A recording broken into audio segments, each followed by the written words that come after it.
My dear friends, it's great to see you. As always, I'm Stephen Clements, a writer, a gamer, and an appreciator of big brain activities in general. And on this channel, I perform dramatic story readings, provide role-playing game and movie reviews, and I get to talk to interesting people. In this episode, we're getting back to the dramatic readings by looking at the only autobiography that I've edited so far and one of my earliest credits, and that is Call Me Tennessee, the autobiography of my Jewish hobo friend Jeff Klitzner. Call Me Tennessee, it's really damn entertaining. And as you can see, it is a book, so it's going to take many episodes to get through this. And with this, and with my other literary works like To Save a Life and Memphis Dirty, I'm in the process of going back through, cleaning them up, applying the lessons learned I've had from my other editing work and greater level experience to make these the best as they can be. Now, they're all available for sale right now on Amazon.com. I think they're cool.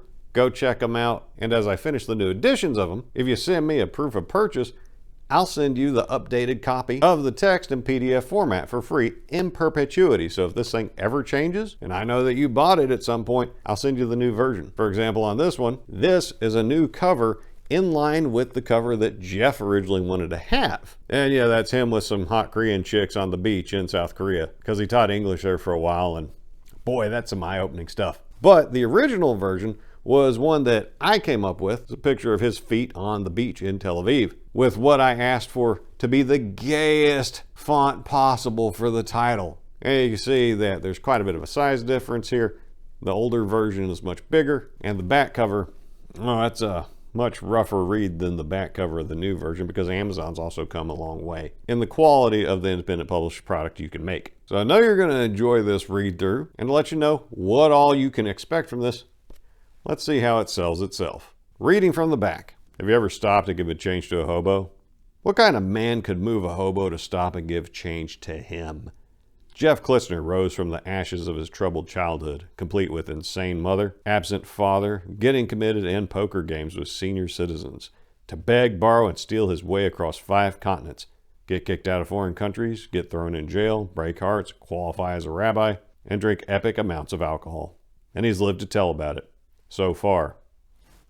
You better read this book, because I'm not sure if he'll survive to write a sequel. If you live this hard, you might not either. The most screwed up lives make for the best stories. Top this one. Be sure to look forward for these other titles from the author. Coming soon! Jihad My Ass.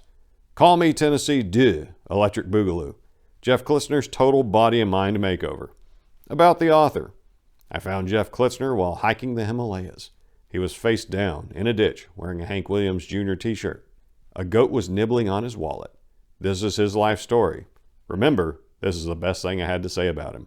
So yeah, there's dramatic adventures all over the place. There's tragedy, there's triumph, there's him getting to meet me. I do make an appearance in this under a pseudonym that he gave me, and it was an honor to help him put his life to paper. So there's sad moments, there's happy moments, there's exciting moments, there's death-defying moments, and there's humor on every friggin' page. And a lot of the jokes that he made back then are still relevant today. So this book starts off really rough. That part on the back about rising from the ashes of his troubled childhood, he's not exaggerating. And there's a lot of disturbing material in this book. It's an autobiography of a very troubled person. But I think a lot of people have a lot of troubled histories, and myself included. So perhaps you'll find value in having someone to relate to. It'll help you understand him as a person. And so we got a lot of tragedy here and a lot of bad stuff, but we also do get a bunch of humor worked in, because that's one of his coping mechanisms. And we do get more of it as the book progresses. So it's going to be a rough start, but stick with me. I think you'll enjoy it. But if you're not into really bad stuff happening to people, you might want to go watch one of my fiction short readings.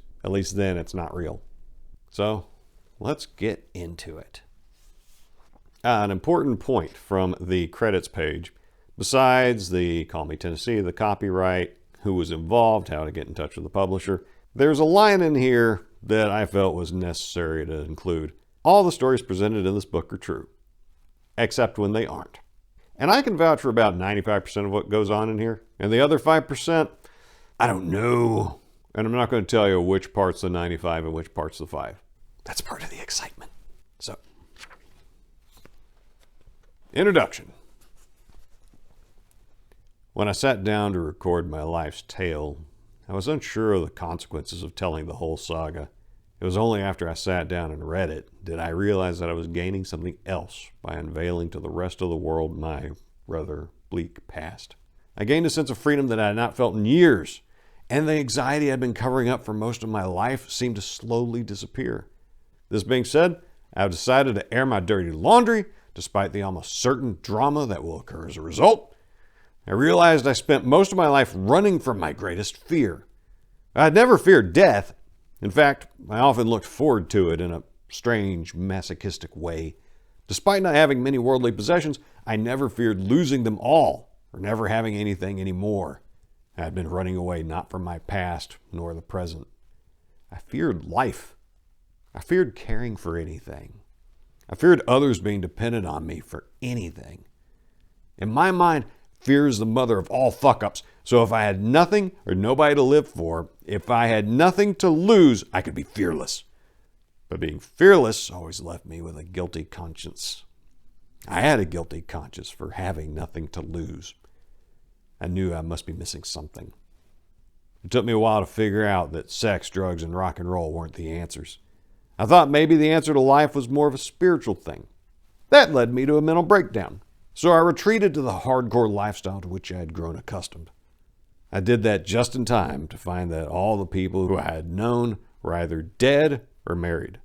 The ones that died were always rather tragic deaths, and those who married appeared to have lost their minds. This just led me wishing for my own demise, and that is where I appeared to be stranded. Then it seemed to me one day, while telling a portion of my tale to some random person, it wasn't that I had no fear. I had plenty of fear for life. Now I'm not afraid of life anymore. Thanks for helping me figure that out. Don't think I've gone soft, because I'm still going to go down in a hail of bullets with my mouth full of gin and a Molotov cocktail in my hand. Those are the opening words from Jeff Klitzner. Chapter 1, A Family in Turmoil. To call my birth a mistake would be a lie.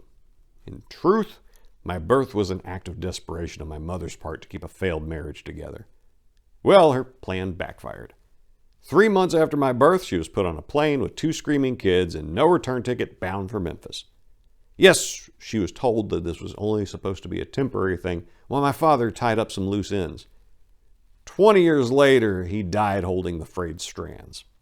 Needless to say, being the only kid on the block without a father was kind of rough. In the 1980s, unlike today, there actually was a stigma attached to divorce. At the time, things were still reminiscent of the 40s or 50s. It just wasn't done, especially in the South. From my earliest memories, I recall having to listen to arguments over the phone that resulted in a boy being told, "Your father doesn't want to talk to you. If he did, he would send us money." It was always about money. Yeah, you could say me and my brother were pawns in a game of checkers, if you asked us. Why checkers, not chess? Because chess has some sense of plan or strategy, while checkers makes no sense. Checkers is just a mess of equally worthless pieces running all willy-nilly at each other across the board. My brother was roughly 3 by the time he became aware that he would probably never see his father again. He's insisted on blaming me for this in his own mind, which is reflected in his actions. I was born just to keep mom and dad together, and so it was my fault when it failed. I recall one time I had just fallen asleep, and my brother found a big belt. I woke up with blood running down my face. Several stitches later, I was home, but forever sleeping with one eye open. Not to say that we only hated each other. We used to have some good old-fashioned fun, back when kids used to do that sort of thing. There was this grocery store that we frequented, and they had all these gumball machines. It shouldn't have mattered what the store had, since we were broke, but while playing with the machine, I discovered that if I pushed here and pulled up there, all the gumballs would come spilling out. He'd be ready to grab up all the gumballs he could get, and I'd help before a worker at the grocery would come try to stop us. So yes, we had some fun. And we fought. We're brothers. That's what we do. Now, since discipline was somewhat of a concern to my mother, and she was more into shrill screaming and bitter guilt trips kind, she saw fit to force my grandfather into the mix for the old-fashioned kind of laying down the law.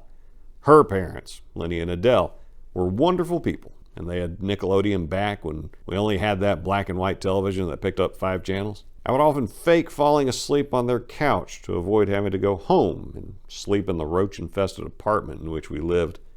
My brother and I had this wonderful game we used to play. After bombing the house for bugs, we would race to the bathroom and see who could count the most roaches in the bathtub.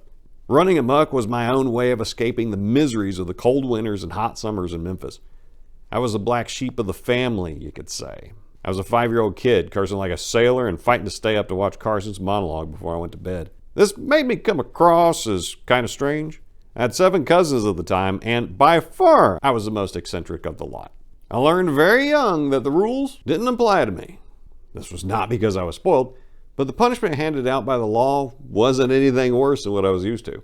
Now, my grandparents were wonderful people, and normally I was on my best attempt at behavior around them, for they gave me a pretty stable home when I was lucky enough to be there. When I wasn't in that happy place, I spent most of my early years living in my own imaginary world to get away from the now medically diagnosed mad hysteria of my mother. That imaginary world, from which I was convinced that I had been switched at birth, I wanted to stay in.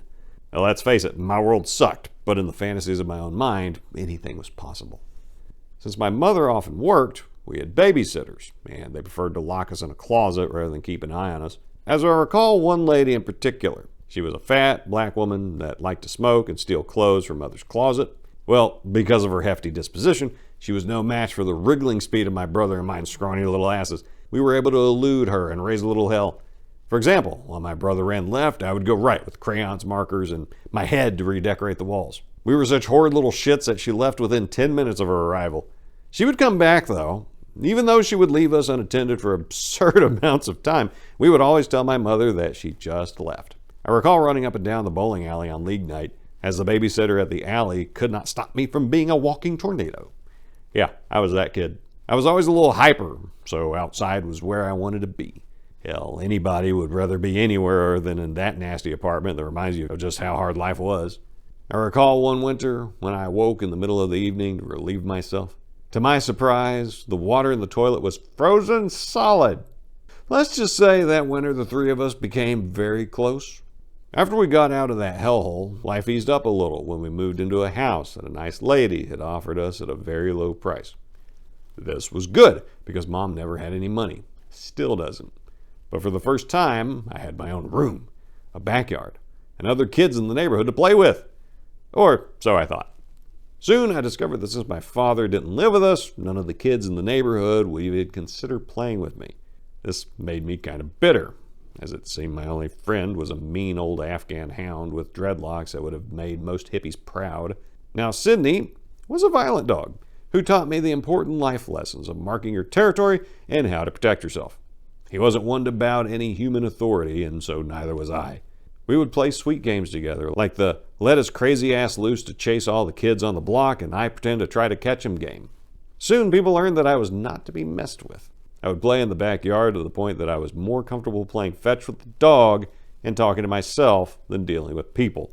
The rest of my days were joy-filled with the endless task of procuring food and the occasional toy from whatever store we happened to be shopping in at the time. Let's just say that I was less concerned with putting things in the basket than under my shirt. Sydney was truly the only one I considered to be family. I had cousins, aunts, uncles, a mom, a dad I barely remembered, even a brother, but no family. I did my best to get along with my cousins at dinner on Friday nights at my grandparents' house, but I was blamed for everything to the point that I was convinced the D in my middle name stood for damn it. I remember the first conversation I had with my father, but not much of it. I didn't know if I should be excited or mad or what. I recall asking him what he looked like. He told me he looked like the mailman. Interesting point, but the mailman that came to our house was black. Now, if being poor and Jewish wasn't hard enough, now I was black too. It was assumed by most in the family that I would probably be in jail or dead before the age of 15. I figured it would happen by 30, so I guess life is just full of surprises. I'm not really sure which one of us wanted that to come true more. For the most part, my cousins were smart, well-mannered, and embarrassed at the very sight of me. I knew from early on that I was going to do something great, just to spite them all. My mother tried to bring some men around to help influence my brother and I. Most of them meant well enough. They tried their best. They'd talk to us, play with my brother and me, teach us things. One guy named Irwin was nice enough to let me pump gas for his car.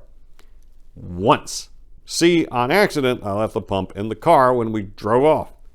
Good thing was, Irwin was completely insane, so it made for quite a laugh as we sped off into the night. My mother loved Irwin, like that, but she was afraid of the fact that he liked to drink.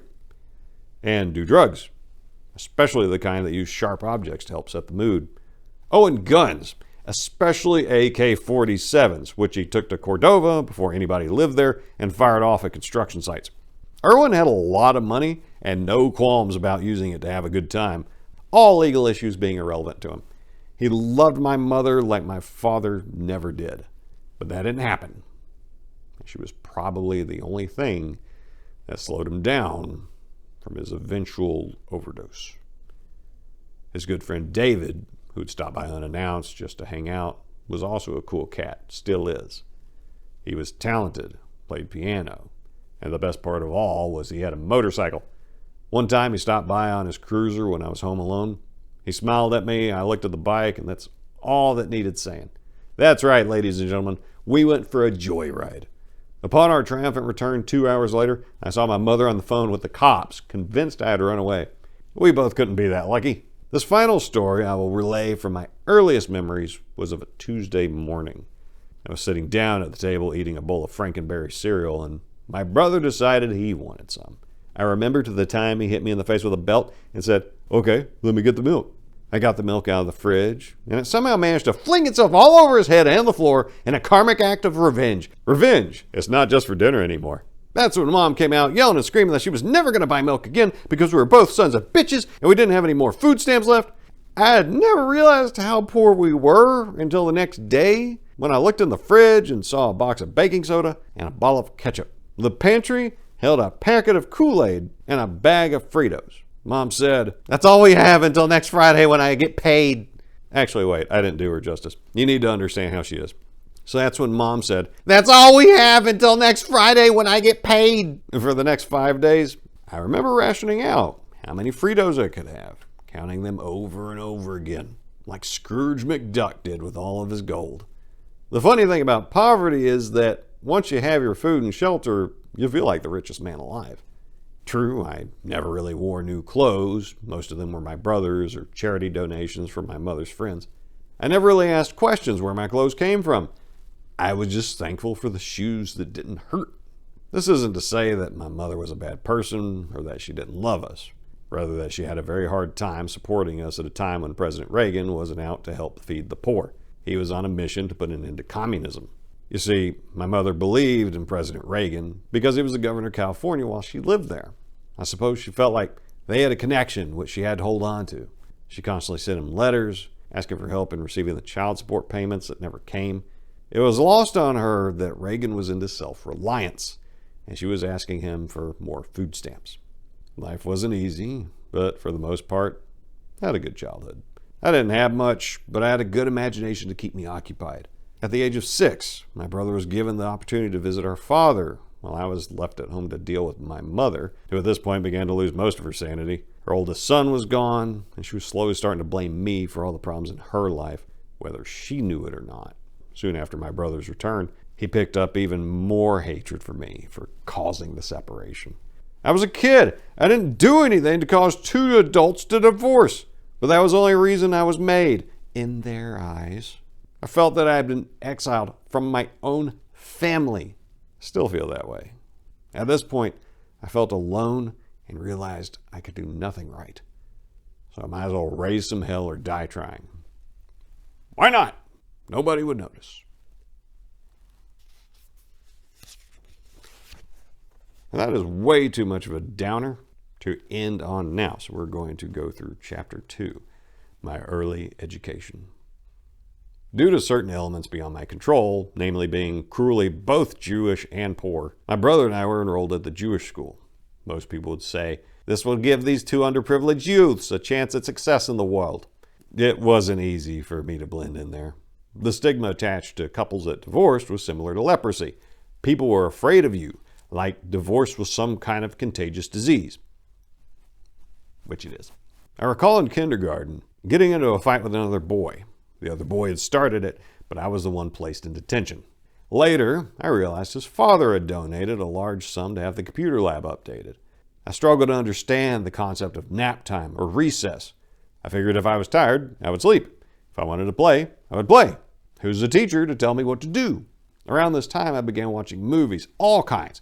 Good, bad, stupid, whatever was on TV. By now, I've made it through every Netflix on-demand movie there is. My love of movies, when combined with my imagination, led me to pretend I was these random characters, to the point that I would be in class and refuse to answer the teacher at roll call unless my name for the day was called. Needless to say, this didn't go over too well with the authorities. A little later during recess, I discovered that while no one was watching, I could just walk on home. After doing so for about a week straight, a teacher asked when I was going to stop getting in trouble and attend her class later that day. And that's when I realized nobody really missed me. To keep things under the radar, I began making random appearances in her class. But I found out I was right. What with my insubordination in all the other classes, the teachers weren't sad that I wasn't around. I felt rather uncomfortable there for many reasons, but the most obvious was my lack of school supplies. This one time, there was a math competition where 2 lines were formed, and both students were asked a multiplication question. For my part, I was quicker with the answers, but my reluctance to use paper and pencil was a problem for the teacher. The finals came around, and it was me versus the girl whose grandfather owned most of the city. Not only was I disqualified for not using pencil and paper to show my work, but I got placed into the resource classes to boot. I learned very young to never let anybody know just how smart you are, for they will use it against you. I recall being upset with the school for not letting me participate in recess one day, so like most children, I threw a tantrum. Well, the school called in most of the maintenance staff to hold me down. 5 grown men versus a kid. The difference between them and me was that I was fearless and had nothing to lose, and I won that battle, hands down. The administration had enough of me, and so about this time it was decided that I would be better suited for public school. People paid their money for their kids to have a nice place to send their little shits to look good and be better than those who couldn't afford it, not to get harassed by a charity case like me. Understand, public school was something new to me. It was hard enough fitting in at my old school for being poor and not having a father. What was this going to be like? It was awkward being the only person I knew at the school, but what the heck, things might be different. My optimism lasted all of 10 minutes. As the teacher called the roll, she got to my name and started a struggle, so I corrected her. She looked up at me and said, "You killed Jesus, so sit down and shut up." It would be years before I even met a guy named Jesus, so this tormented me to no end. I was confronted by a bully who said, "You killed Jesus." I responded by saying, "If I killed your God, guess what I could do to you?"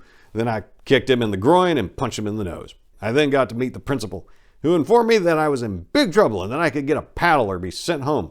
I opted for the paddle, but soon realized the error of my ways.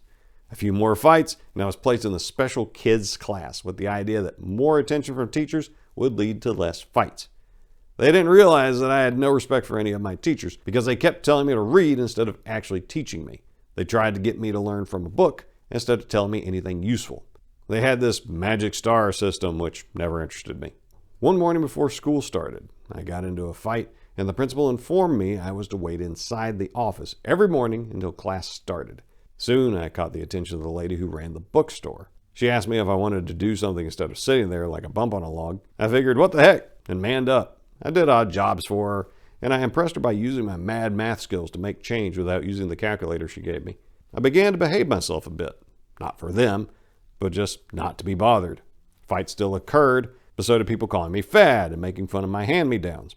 I got my lunch through the free lunch program at the school, but I got most of my food from the younger kids. I wasn't a bully so much as a bodyguard, and this was protection money, not tribute. To say I was a bully would be a bit harsh, considering I was constantly verbally assaulted for my weight. Before you think I'm just making stuff up or exaggerating, by high school I weighed over 300 pounds, and back then that was a big deal. That kind of fat doesn't happen overnight. Most women can only manage the freshman 15, and the overachievers the freshman 50. It wasn't really a cakewalk making friends. I wasn't allowed to play with the whites because I was Jewish. I couldn't play with the blacks because I looked white. The Jews wouldn't play with me because I was poor. Soon after, I realized the only way I would make it was with respect. So rather than studying, I chose to fight for my respect. Winning and losing had nothing to do with it. It wasn't personal, just for respect. Needless to say, my fighting didn't stop at school. It took place everywhere, from Boy Scouts to synagogues. I didn't enjoy hurting people. I just enjoyed letting them know I could. It got to the point where I realized I had nothing to lose by acting out and nothing to gain by playing it straight. I must say, however, no matter how bad the fights were, weapons like guns and knives were never thought of. We settled it with our fists. As far as schoolwork, it got done. I would race the class to see who could finish assignments first, and most of the time, I won. Homework was done if there was nothing on TV, or if it was raining, or my grandfather would force me to do it before he took me out to dinner. I never gained much from homework. I always thought it was useless, just like classwork. In fact, to this day, I believe I learned more watching TV and movies than I ever picked up in any class, no matter what the topic was. My experiences in life made it so that there were no expectations for me to meet. And most people figured that I'd drop out or work at some factory screwing the caps on bottles. My brother was still at the Jewish school and wasn't much help when it came to anything really, except he could cook a mean dinner. I once took an IQ test, and I took my time to make sure I missed everything. I was told a pigeon had a higher learning potential than me. And with that, I was forced into resource classes again and told to visit a doctor in order to help out with my psyche. At graduation, I was forced to carry the American flag for the ceremony in full Boy Scout uniform. There was one slight problem. As I was preparing to bring the flag in, I discovered my zipper was broke. Unsure of how to cover it up or to limit my embarrassment, I simply tucked my shirt in and pulled it through my fly. I know, it looked as stupid as it sounds, but it made sense at the time. There are still people to this day upset with me for disrespecting the flag. I meant no disrespect, but I was a kid trying to avoid embarrassment the only way I knew, through a little humor. I learned that when some people don't get a joke, they believe you have issues and need to be placed on medication in order to control your bizarre behavior. I made my way through my elementary school with one thought: just get out of this place. It smelled funny, and anywhere has got to be better.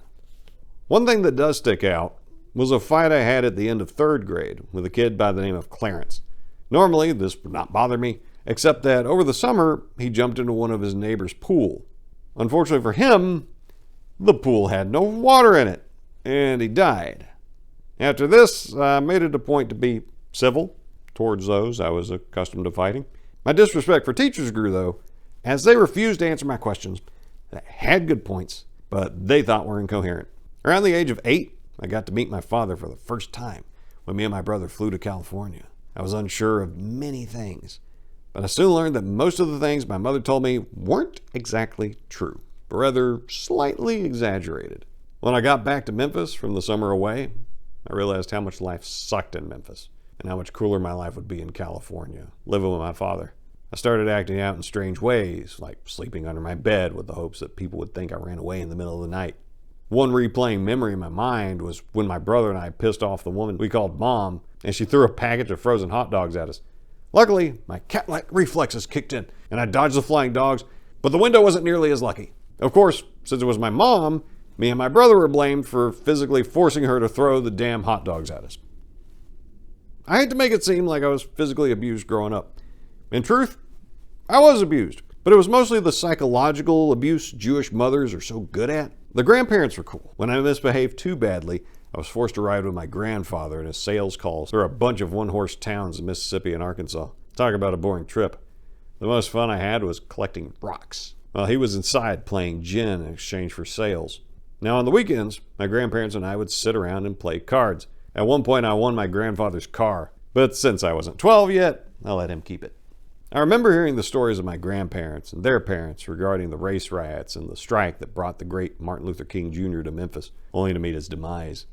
I could tell you that my grandparents had nothing but respect for African Americans. At times when whites would not hire a Jew or pay a black a decent wage, with the full knowledge that the white supremacists would go after their business. At a time when many Jews only hired family, my grandparents would hire blacks and paid them more than their own family members because they felt they needed it more. These were the values I understood and came to believe in, despite the racism inherent in the city of Memphis. You could say I grew up in Memphis at a unique time, when the first black mayor came to power and the great white flight took place. As an outsider, I understood what was going on, what went on, and what was never talked about. Okay, well, this is a lot more depressing than what I remembered it being. So let's try one more chapter. These are all short, to see if we can get some humor out of this before I let you go for now. Chapter 3, Mental Evaluations. Before I enrage people by stating my unique stance on mental health, I'll tell you this much. I believe in the words of Jimmy Buffett that if we weren't all crazy, we would go insane. Being labeled ADD and ADHD ahead of the modern craze, I was given a couple drugs with conflicting effects, so I can speak with authority to mental health problems in the world. The way I see it, I'm the only sane person on the planet. Everybody else is as loony as a fruitcake. That being said, I was considered a troublemaker, a class clown, a bully, an outsider. Call me what you will. I never held a grudge. A fight was a fight, and it ended when it ended. In class, I dreamt of the days gone by that we heard about in history, when men were men and pride was something to die for. Now, grade school fights, bad combinations of behavior-controlling drugs, and the trip to visit my father in California at the age of 8 did little but confuse me as to what the point was of modern times. Were men supposed to be men? Were they supposed to be chicken shits that picked little pellets out of bowls and shat all over themselves? I was all confused, and I wasn't the only one. The family began going to counseling at a local center, but I acted out when I figured out that the counselors predetermined that my mother was all-knowing and truthful in describing me as the source of all the problems in the family. I was pissed off, rightfully so, but my attitude led to more doctors, more pills, and eventually I was placed in a mental facility. It was all fun and games in the group therapy sessions. I had yet to hit puberty, and the teenagers in the room were struggling with sex, drugs, and other mental issues, like the kids who were cutting themselves or the guy who was jonesing for a fix. I was the one who would call people out and mention that they were retarded, or offering the crackhead the idea to turn prostitute for $5 a lay. Everyone else in there, excluding the staff, knew I didn't belong. I was just a kid with serious problems, not crazy. I didn't roll my shit into little balls and laugh at them. I remember nothing good of this place. They asked me to share my feelings, but then said I was irrational and bizarre. And after spending the better half of 2 years in and out of this facility, I emerged a drugged up zombie. No feelings, drooling at the mouth for my next dose of lithium and Prozac, and the 4 other drugs I was on. I was put in that white room you so often hear about, but probably never seen. I can tell you, I'd often use the corner to relieve myself, so they would be forced to sanitize the room, which meant they couldn't put me back in the room for a couple of days. I spent most of my days and nights staring at the walls, trying to plan my escape. In my time in restraints, I managed to slip out of the 4 on my hands and ankles, but that damn belt just wouldn't have any of it. I spent years under the notion that I was ill because my family said so, and to this day I believe they still think I'm nuts. What was so bizarre about a boy at age 12 or 13 running away from home or camping in the storage shed because he didn't want or need his parents to teach him how to live like they did? I did my best to fit in, but never did. Throughout all the counseling and whatnot, I learned that there are screwed up people in this world, and in their view, I was one of them. My own faults were there. I screwed up, but still, I couldn't have been this first kid kicked out of Boy Scouts for lack of a proper family name. I worked hard at recalling all the details of my life before trying to take it at the age 13. I went for the gold a couple of times before it was cool or a way for whiny kids to seek attention. Somehow, I felt my mother would find a way to benefit from all the attention, and like hell, I was going to let her get the last word in. All else being equal, if I had the means, I would have offed myself many times over. Instead, I knew my only chance to keep any of my sanity was to get out, and knowing that I would never be declared sane by the doctors, I had to find another way. I said to myself, let's go for the one thing they would never expect. So I yelled, rape. At first, I just yelled that I was getting beaten, and that led to some rather sensitive questions. But I saw that just getting hurt by the people there wasn't going to cut it. But then the woman questioning me asked if I was abused sexually. I was silent for a minute, and then I went for the waterworks, followed by the silent nod. For someone of my stature at the time, my actions and attention to detail was just unheard of. Nowadays, kids come equipped with scripts to handle this situation, but I had to wing it. I alleged that a staff member tried to rape me, and within 12 hours, I was home in my own bed. What a whirlwind that was. I was still playing a saved video game in my head. I was forced into more psychodrama, but it was different this time. I was the one with the power. I learned their tricks and picked up a few of my own along the way, at least enough to fake it. It took me a while to come clean, but when I did, nobody ever questioned my sanity again. I did what I did to survive. I'm a motherfucking survivalist. Yeah, people got hurt, but I survived, and that's really all that counted. I was sent to a school for retards and rich drug addicts who had issues. I proved myself not mentally retarded, but I was extremely socially unacceptable, despite being obese, smelling really bad, and having the luck of extremely bad timing when telling jokes. I made a few friends. It was only through exercising all my power and determination was I able to get out of that damn place. I knew I had to separate myself from the kid who ate his brownies with the plastic wrapper still on. You read that right. I asked why he did it like that once. So that it lasts longer. Now I ask myself, how the hell did I get here? And then I realized every stunt that I pulled All the things I was doing to be cool really weren't working. I really didn't have any friends, and I was stuck in the school for retards. I recall transferring to another city school mid-year. When I got there, the rumors circulated that I was a pyromaniac. Now, I was still big on defending my honor, and ass-kicking was still served on the menu. I walked out of an art class on my first day, and had I not held my book up fast enough, my nose might have been broken. Had I not used my book as a hammer before pushing some wannabe gangsta into a locker, I would have had a rather tough time at my new school. My second day, some kid walked up to me at lunch and said, "You think you're hot shit, don't you?" and spit on my lunch. So I got up, threw the lunch in his face, and just then I was restrained by one of the monitors in the lunchroom who pulled me to the side of the cafeteria, which also happened to have a pile of 2x4s laying around. So I picked one up and made my way over to apologize by slapping this punk in the back of his head with it. I was stopped and told I could be expelled, and I told the monitor he had no idea who the hell I was. I broke the 2x4 over that kid's head and then made my way out past the baseball fields to the catwalks, where all the cool kids smoked. I made that my own personal classroom for a good month until I got suspended.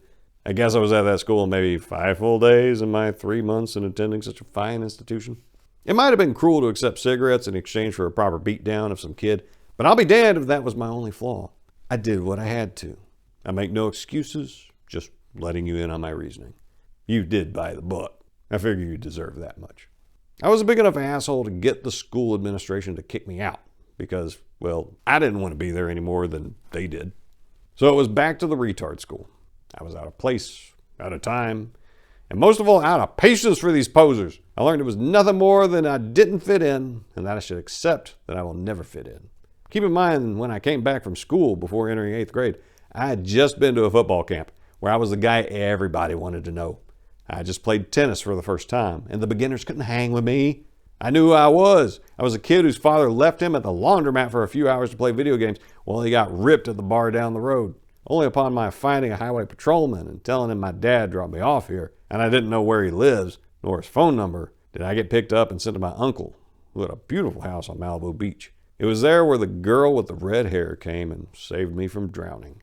It was there much later on, after a party invite and a 6-pack of beer, that I lost my virginity. After being the man in California, at least in my mind, I came back to Memphis and realized I was just some punk kid. This might mean I was depressed. Go figure, I had no choice. I loved the Beach Boys, Jimmy Buffett, and the Grateful Dead at that time, and nobody caught my drift. I was a legend in my own mind, but located somewhere that made me nothing more than a court jester. And man, this is way more depressing than I remembered it being. And man, doing these working video reviews, boy, I was bad at being an editor back then. But so long as you learn from your lessons and you apply them for continuous improvement, that's what you're looking for in life. So my dear friends, did any of this resonate with you? Unfortunately, did any of you experience, well, can you relate to his plight? Now, believe me, it does get funnier as we go on. But you were warned from how it sold itself. He rose from the ashes of his troubled childhood. He wasn't making it up. He meant it. I saw enough proof with my own eyes. I can verify that part's true. So, if you're brave enough, come back for the second episode, and we'll continue our journey through Jeff Klitzner's life story. And until next time, my dear friends, I wish you nothing but the best.